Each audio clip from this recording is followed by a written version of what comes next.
and welcome to I Love the Library. My name is Lisa Trana and I'm the Public Services Supervisor here at the Detroit Lakes Public Library. And today I'll be featuring some of our really awesome new books that we have here at the library, some that you can find on the shelves like behind me here. First up we have The Sin and the Steel by Ryan Van Loan. In this non-stop action-packed fantasy mystery, Buck and Eld are heroes for hire, if you can afford them. Buck is a brilliant 17-year-old former street rat who now has become somewhat more of a Sherlock Holmes type character, an investigator, if you will.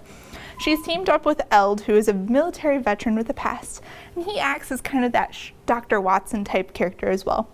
And they are given a job that if they succeed, they'll be set up for life and she will no longer have to worry about money. But if they fail, they will both die. So this is a life or death situation here. They must find out who is preventing the ships from returning to the country Cervenza from the shattered coast. Without the supplies and bounty from those ships, the Empire of Cervenza is collapsing.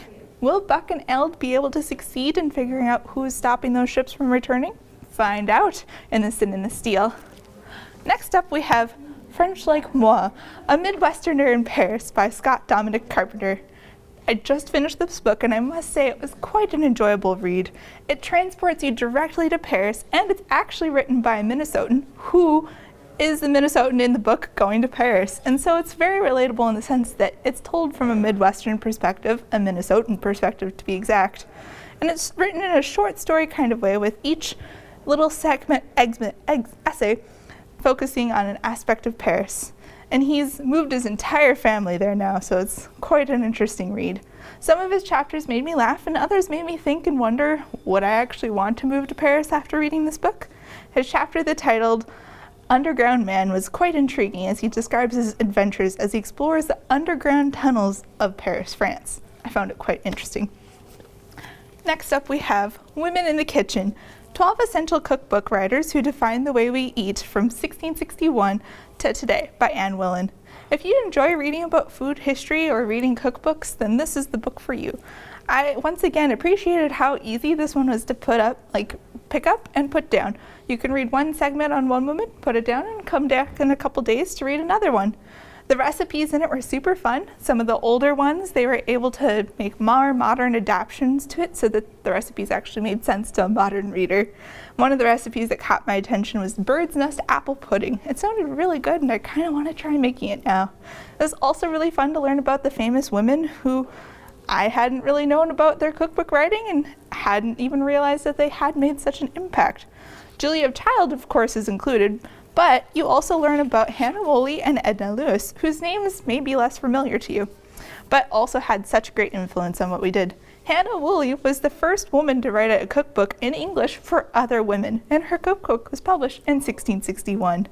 I found this a very enjoyable read, and I maybe will purchase this book because it's such a fun one. Next up we have Elsewhere by Dean Koontz. The fate of the world is in Jeffrey Coltrane and the 11-year-old daughter's Amity's hands. Jeffy and Amity are trying to live quiet and normal lives despite the fact that Michelle, Jeffy's wife and Amity's mom, had left them 7 years ago.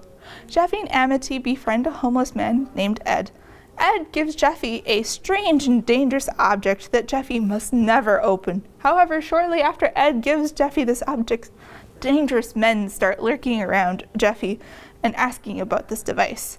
After accidentally activating the object, Jeffy and Amity suddenly can travel between different parallel planes and discover a multiverse within their thing. With this power, they think, could it be possible to visit their mom/wife? However, they are not the only ones interested in it, and they must be able to outwit the man who is interested in this device for his dark purposes, otherwise their world will never be safe again. Lastly, we have Journeys, an anthology of adult student writing 2020. This book is truly a treat to read through. It's a selection of writings from adults all around the state of Minnesota, including some from Detroit Lakes. There is also some artwork in the book as well, and the writings range from poetry to short essays to stories with pictures.